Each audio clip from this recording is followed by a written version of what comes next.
all the families and loved ones of the victim. Donald Trump says this was really bad. The police are investigating possible terrorism, he tweets. Many people dead and wounded.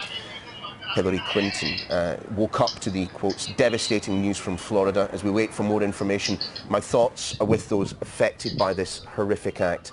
And Bernie Sanders told NBC's Meet the Press, one of those Sunday morning political programmes, that the massacre was horrific and unthinkable, adding that hopes go out to all those who were shot that they can recover. Some 53 people we know have been hospitalised in the Orlando area, many of them said to be in a critical condition. One of the trauma surgeons working with the injured has said that he believes that the death toll will continue to rise. Just hearing now a line from US officials saying that there is no evidence yet that has established a direct connection between the shooting that has taken place in the Pulse nightclub in Orlando and Islamic State, or indeed any other foreign terrorist groups. It was being reported earlier by the Reuters news agency that one Islamic State affiliated Twitter account had posted a photo that it claimed to be of Omar Mateen, who is of course identified as the man responsible for the deaths of 50 and indeed perhaps even more. Well, we can speak now to the international security expert, Bob Ayers, who joins us via Skype. Mr. Ayers, thanks very much for joining us. A number of people have rushed to conclude that this is, the act of an Islamist, someone who's taken these steps because of a motivation provided by his religion. Is it too early for that?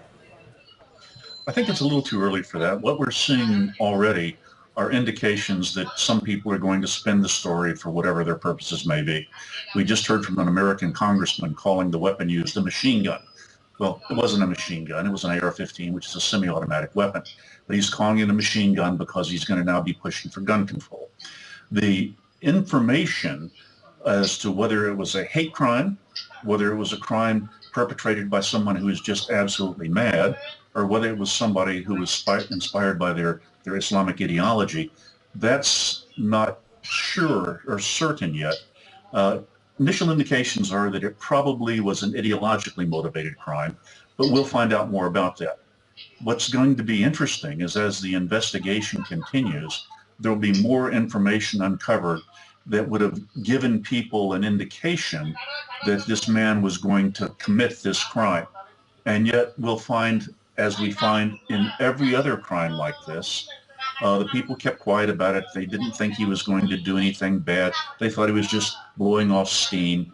But ultimately what we'll find is his behavior didn't occur as a change of life event overnight. It progressed over time. People saw it take place over time, and nobody reported it or did anything about it. We've heard, of course, from the father of the man named as the gunman responsible from this, saying that he believes that the motivation was perhaps due to an incident that took place where this individual saw two men kissing. We've also heard in the past couple of minutes from one of the US congressmen, Congressman Schiff, who said that according to local law enforcement, the gunman responsible for all of this has declared his allegiance to ISIS. Actually, what we've heard from the FBI today is that their main priority, their first priority, is to identify the victims. That's not the job of the FBI. The job of the FBI is to investigate the crime, investigate the perpetrator, not to identify the victims. That's the responsibility of the Orlando coroner. And how will they then go about doing that? Well, what they will do is they will go to his home. They will see if he has a computer. They will see if he has a phone. They'll look at the phone records to the house, to the number that he lived at, calls from that number. Where did he call? Who did he talk to? If he's on a computer, what websites did he access? What email did he get? Where's his ISP? Go to the ISP, find out what they have on what information they have on the man. There's a tremendous amount of information that begins to be aggregated once an investigation starts, especially by somebody with the resource base of the FBI. And the more they look into this, the more they're going to uncover, and the more they uncover, the more it's going to appear that they perhaps missed the boat again.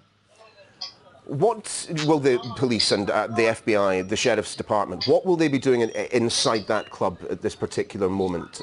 One can only imagine what it looks like at this time, but these early hours, these initial hours of the investigation can often prove crucial. Well, if the suspect had escaped, what they're doing is a very forensic analysis of the crime scene. They're looking at all of the evidence that's there. They're trying to establish the order in which certain events took place. And these are all very important things if you're trying to prosecute someone. But when the perpetrator is dead, this is more of an automatic process they're going through. But the end result of that is they won't prosecute anybody for this crime. He's dead. They won't make anybody alive that was killed by him. They'll have lots and lots of information, but ultimately it will serve no purpose. Whether or not we ultimately get any conclusive proof of a concrete affiliation to ISIS or any other organisation, what is your assessment of the likelihood that we will continue to see incidents of this type? A single gunman, hundreds of people in a confined space. It's difficult to imagine what went through their minds when he started to open fire, but clearly there was always going to be the opportunity to kill a large number of people. Unfortunately, my assessment is we're going to see this again and again and again. The interconnectivity of the electronic world we live in today allows individuals to make contact with individuals who are trying to radicalize them, to learn radical propaganda, to be told different ways of viewing reality, and some people will buy into that. And there are 300 million people in the United States. And if only 1 in a million people becomes a radical, that's 300 people that are radicals. So this is not a crime that's going to go away. This is a crime that is here to stay. Bob Ayers, thanks very much for joining us. Well, this is the scene in Orlando, Florida, where media are gathering to hear a statement from the governor of Florida, Rick Scott, due to speak in just the next few minutes. We'll be back after the short break with the very, very latest. Save other lives, and they clearly saved other lives. For anybody that thinks that they should do this, I can tell you the state of Florida, the local law enforcement, will be swift in their justice. We have great law enforcement in our state, and they're going to always do the right thing. I declared a state of emergency for Orange County. We're going to provide all the resources that anyone needs. But I can tell you, everybody's going to work together. And that's one thing great about our state, Orlando, Orange County, and I want to thank all the federal agencies for all their support. But right now, our hearts and prayers go out to everybody that's been impacted this. I can't imagine a family member that is still waiting to find out what happened to their loved one. It has to be heart-wrenching. I know the state attorney wanted to say something. Nope, did you want to say something? I just want to thank the governor for coming down to join us. This is a terrible, terrible, evil act. As a father of 7, I called and checked on some of my kids this morning to make sure they were okay. We're doing everything we can. Law enforcement is working well together.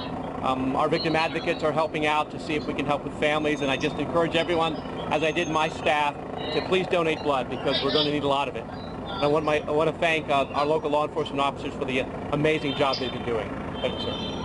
We'll be glad to take any questions. Excuse me just for a second. The law enforcement's already said when the mayors have said when they're going to have another press conference, which they'll provide more information. There's a lot of unanswered questions, and at that time they'll be able to answer the questions.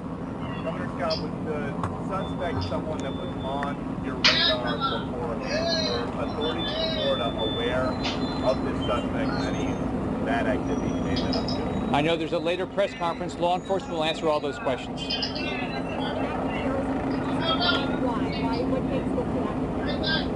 Well, this is clearly an act of terror. This is, I mean, you just can't imagine this would happen to our community, our state, or anywhere in our country. But for somebody to go in there and be an active shooter and take that number of lives, any life, but that number of lives and injure that many people is clearly an act of terror. Governor, will this event make you change your views, and would you back any kind of gun legislation or restrictions on gun purchases, anything like that? Right now, this is the time to find out exactly what happened. It's a time to pray for those that have been that have lost their families, that have lost their lives. Pray for the victims. there's going to be plenty of time to deal with, how our society comes together. But I can tell you, the Orlando area, the Orange County, the state of Florida, we're very resilient. We will come together and do everything we can to help everybody that's been impacted, but also bring this community back together again. I have not talked to him yet. Governor, can you talk about the bullet points why you issued the state of emergency here in Orange County? And Sure. what does that mean for the families and the victims? Sure. We declared a state of emergency to make sure that all the resources that would be necessary for the city and the county would be necessary. Anything that would be needed from the state is available immediately. The head of the Florida Department of Law Enforcement, Rick Swearingen, is the coordinating officer, but we worked with the mayors and the sheriffs and the police chief to make sure they have all the resources they need. And what do you know about what was happening between 2 a.m. when this started and 5 a.m. when it ended? Law enforcement will answer all those questions. They're having another press conference at, I think, at 1:30. Do you know how many families of the victims have been contacted at this point? I know that again, all that will come out as law enforcement will put all that out. But I know they're working hard to reach every family member, and also they have victim advocates, as the state attorney said, to take care of all these families. You just can't imagine it happening. I have daughters, I have grandchildren. I can't imagine this happening to my family. Will you be meeting with the families yourself, Governor? It's devastating. You don't want this to happen anywhere in the world. Officials, the mayors, at the state level, we work coordinate our activities, hoping this would never happen. We work with the federal government, hoping this would never happen. But it's devastating when you see how many people lost their life and just the impact it's going to have on their families. I've got kids and grandkids. You can't imagine. Will you be meeting with the families yourself, Governor? I will meet with the families at the appropriate time. Look what they're going through right now. Governor Scott, we're hearing that there was some kind of impediments this morning in between communication between the families and the hospital staff due to privacy regulations. The White House has been contacted. What role may you play in trying to help facilitate the families being able to connect with those still in the hospital? I think, the way I understand, that's been resolved. So. Is there anything that you can do on a policy level to stop something like this? Look, we're dealing with a tragedy right now. Our prayers go out to everybody impacted. Law enforcement's doing their job. There will be plenty of time to think about how do we continue to improve our society, and we're going to continue to work on how we do that. Look, we're a resilient state. Bye-bye. I'll answer you one HIPAA question real quick. So the CEO of the hospital came to me and said they had an issue related to the families that had come to the emergency room. Because of HIPAA regulations, they could not give them any information. So I reached out to the White House to see if we could get the HIPAA regulations waived. White House responded through appropriate channels to waive those so that the hospital could communicate with the families that were there. Have all the victims of the hospital been identified at this point? I don't know. I think the majority of them have been. We have not identified the victims that are still in the nightclub, but I believe that the ones that have been transported to the hospital and are deceased have been identified. Thank you. I have spoken with the President, the Governor. Everybody has lent their support to this. The President offered any resources that the federal government could possibly provide. The FBI has just been tremendous. The FDLE has been tremendous. So we have no complaints about our state partners and our federal partners in their help. Thank you. When you talk about the things that you from the federal government, what are some of those things? Well, the waiving of the HIPAA laws so that the doctors and healthcare personnel can communicate with family members was probably the most important, but we've got on the ground what we need from the federal government right now, which is the FBI and all of their resources and the coordination with FDLE and OPD. So there's not too much more than I can ask of them. They were here immediately in response. They've done a lot of research into the shooter that they'll be prepared, I think, to update you on. The next press conference is probably going to be around 2 o'clock. Thank you. Thank you. Well, that was the Mayor of Orlando, Buddy Dyer. Before him, we heard from the governor of the state of Florida, Rick Scott, who batted away a number of the questions coming from the assembled media there, particularly as to whether or not the security services had been aware of Omar Mateen. There will be a press conference a little bit later this evening from law enforcement personnel at which we should expect to get answers to those questions. However, when quizzed as to whether or not he felt this was an act of terror, he responded to go into a place and take that number of lives, any lives, is clearly an act of terror. And of course he was asked why there was the need to declare a state of emergency. Again, the governor of Florida very straightforwardly said that all resources that would be needed would be ready immediately. He also praised the heroism of the first responders, those first personnel who were on the scene, who entered the club. A club which, let's not forget, contained a gunman carrying an AR-15, a piece of weaponry capable of firing upwards of 700 rounds per minute. They entered that dimly lit, packed nightclub, and in the words of the governor, Rick Scott, they indeed saved lives in their bravery. Let's speak now to our US correspondent, Amanda Walker, who was at that press conference with the mayor of Orlando and, of course, the governor of Florida. Amanda, what did you take away from that? Well, he was unequivocal at the very start, saying that this was a sickening act of terrorism. He couldn't really talk much about the investigation itself. I asked him about what happened in those 3 hours between 2 a.m. when the police were called to the Pulse nightclub, which is about half a mile down the road from here, and 5 a.m. when a SWAT team stormed the building and everything ended. He couldn't answer that. We are expecting a briefing in an hour's time that will give more information about that. Though we did hear from a local congressman earlier who told us that there was communication with Omar Mateen while this was going on. He couldn't tell us anything about the tone or the content of that communication, but they have declared a state of emergency here to deal with this situation, just to get the resources they need for what is now a shooting on a mass scale like no other before. 50 people have lost their lives in this shooting at this nightclub, a gay nightclub. It's Gay Pride across America with lots of events over the past few days. This was supposed to be a night of celebration. We've heard eyewitness accounts of parents on local media who rushed here in the early hours of this morning when they got texts from their sons and daughters who were inside the club saying, "Mom, come and get me now." As one woman said, her son had texted her and had actually called her from inside, and she said not to call her, that she was concerned, of course, for his safety, and that could jeopardize his safety. And she didn't hear a text message after that point. She didn't have any communication with him after that point. That's just one tale of the anguish that so many parents and families must be feeling now. And just from that briefing that we just heard, there are still victims' bodies inside the nightclub. So that gives you a sense of how recent and how raw this situation is that happened in the early hours of this morning. And Amanda, of course, in situations like this, people want to know why an individual would commit such a seemingly senseless act of violence. As you mentioned, we are expecting a press conference from law enforcement officials in around about an hour.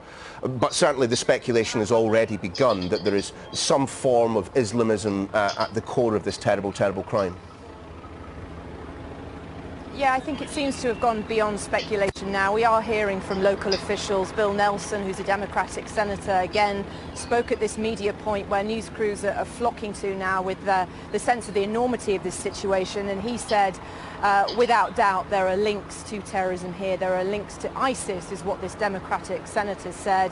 The next police briefing will no doubt be a big search for answers on that as to whether they knew Omar Mateen. What we know about him is that he was a US citizen born in New York.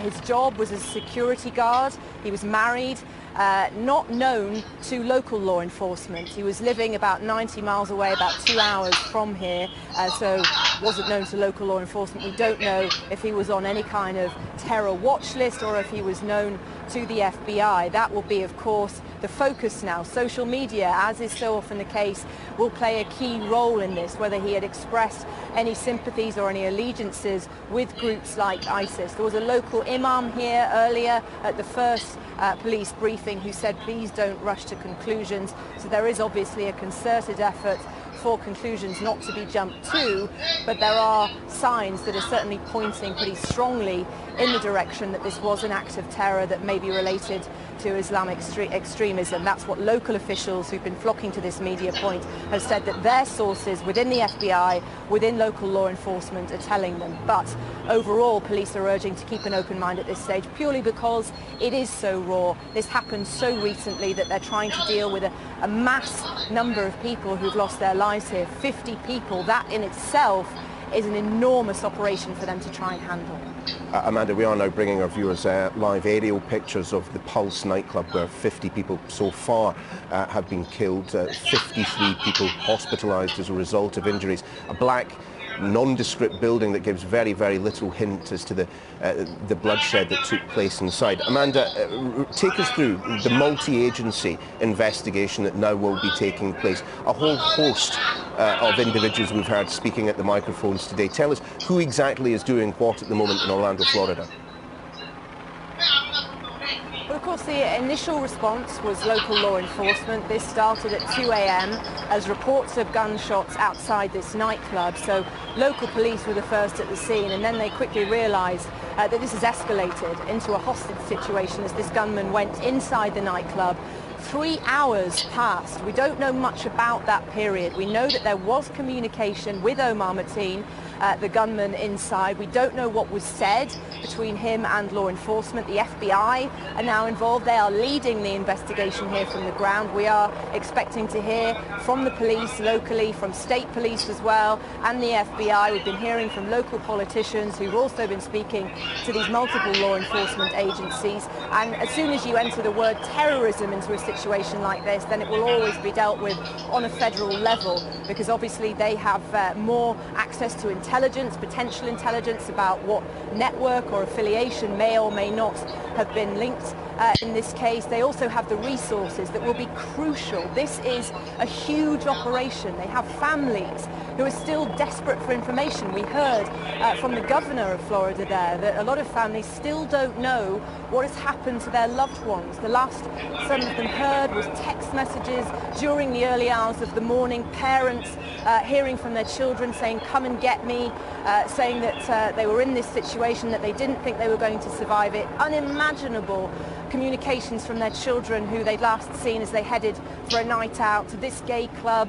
Capacity around 320. We think it was pretty much full. It was a big weekend, a Latin music night, and across Gay Pride weekend, a night for celebration. And now these families, these parents are just full of anguish as they're desperately trying to find out what has happened. And as we heard from the governor there and from the police, there are still victims' bodies inside the nightclub. So that just really gives you the best sense of just how raw this is, how recently this happened, and what a huge operation it is, not only to try and start to find out what the motivations might have been behind it, but just to handle the number of people who've lost their lives and the wider implications for all of the families involved.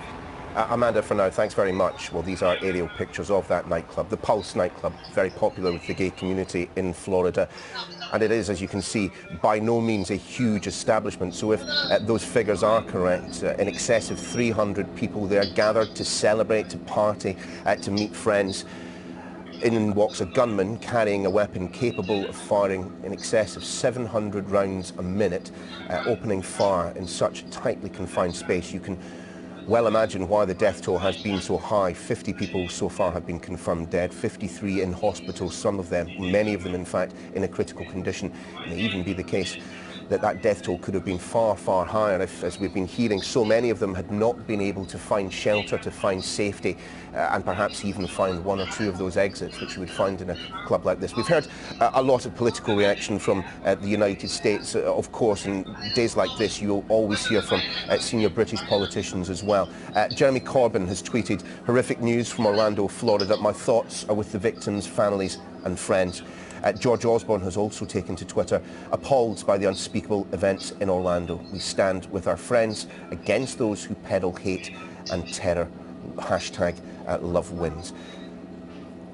Well, let's turn to Georgia in the United States, where we can speak to Kevin Schiff, the former CIA counter-terrorism, counterintelligence and security author from the Company of Shadows. Thank you very much for joining us, Mr. Schiff. everyone Yes. will want the answer to the biggest question of all on days such as this. Why? Why has this taken place? How will the security services go about answering that? Well, intelligence is already coming in, of course, and that's how they identified the shooter as probably connected to an Islamic extremist group and probably connected to ISIS. So intelligence is already at work collecting information. I suspect strongly they've done a name trace on this individual and linked his connections, what is probably domestic terror within the United States. We know that ISIS now occupies a cell in all 50 of the United States. The FBI, the CIA, and other agencies here have been concerned that this sort of thing was going to happen, and it's been called essentially imminent. So there's no question in, I think, law enforcement and intelligence minds now that this was indeed a terrorist attack. And as we have suspected they would do, he chose what we refer to as a soft target. That would be a restaurant, an area with very low security, a hotel. That's where they're attacking now, where they can get by security, and that's what he did here, resulting in the horrific death of 50 people, and I understand the injury of about 53 others who are currently in the hospital. So this is a clear-cut case of domestic terrorism. The FBI and the CIA will now be investigating further to identify critically if there are any other links to this shooter. And sadly, we've been expecting this to happen for some time, and it has now emerged. There are gradations, though, aren't there, of connection to and coordination by Islamic State. There will be some who are very heavily involved in that organisation. There will be those who merely, read Twitter feeds or participate on message sites. What's your feeling as to which end of that spectrum this particular gunman comes from? Based on the signature of this attack, my initial reaction would be this would probably be a lone wolf attack. In other words, a self-radicalized individual who's probably been on ISIS primarily and Al-Qaeda websites, reading some of their training manuals and some of their anti-Western propaganda. I would suspect this, again, at the first glance, and there's a lot of investigation that still needs to be conducted, but at first glance, at least I would suspect this could be a lone wolf radicalized terrorist who chose to take this upon himself to carry out the ideals and actions of radical Islam. So at this point, it appears that's what it may be, but of course, there's a lot of investigation that has to be done. These people are not directly many times connected to ISIS, but they are inspired by ISIS, and that of course, is ISIS's sole goal in using social and public media to radicalize these people. So I think that could very possibly be the case here. We have now heard that there was this period between 2 in the morning where there was an initial exchange of gunfire between the gunman and an officer outside, and then at 5 in the morning when the SWAT team entered, there was communication taking place. Drawing on your experience, what would have been being said during those 3 hours? What would the security personnel on the scene have been trying to do, knowing that there were potentially hundreds of people being held hostage inside that club? Well, security personnel, first of all, are going to find out how many shooters there are in there, one or more individuals, who the shooters, how many there are, especially where they're located inside, to try to get a beat on where the person or persons may be. There will be a lightning fast communication running the names of any individuals in there, not just the patrons, but anyone else. They would try to get to eyes on the ground. There were people calling out on cell phones describing the situation. They'd want to get some of that information in as quickly as possible. And between 2 and 5 a.m., they had gathered enough to be absolutely certain, of course, that this person probably was connected to radical terror, had hostages in there, and that's when the assault team, the SWAT team, decided to bust in, and I understand they saved about 30 people. So they want to know, first of all, the number of gunmen inside the location, the arms and or explosives they may have, and their location, and initially so they can plan their assault, and primarily the number of victims involved, the number of hostages, and they had to plan this in just a matter of a couple of hours, and they did a phenomenal job against a very terrible situation. Yeah, we heard in the past few minutes, we heard the governor of Florida praising those first responders, saying that they did indeed save lives. But can we read anything into the fact that assault by the SWAT team took place less than 3 hours after that initial exchange of gunfire? We have seen situations in the United States and elsewhere in the world where the teams, the SWAT teams or their equivalents, have been happy to hang back, to stay out of the building for rather longer.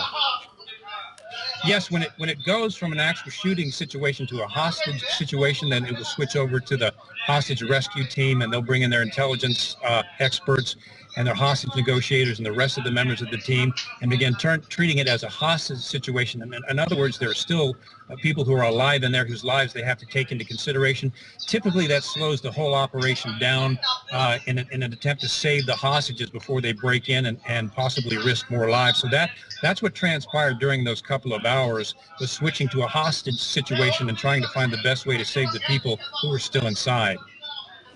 Who would then have made that decision ultimately, that this was the point at which the SWAT team had to go in and try and perform some form of extraction?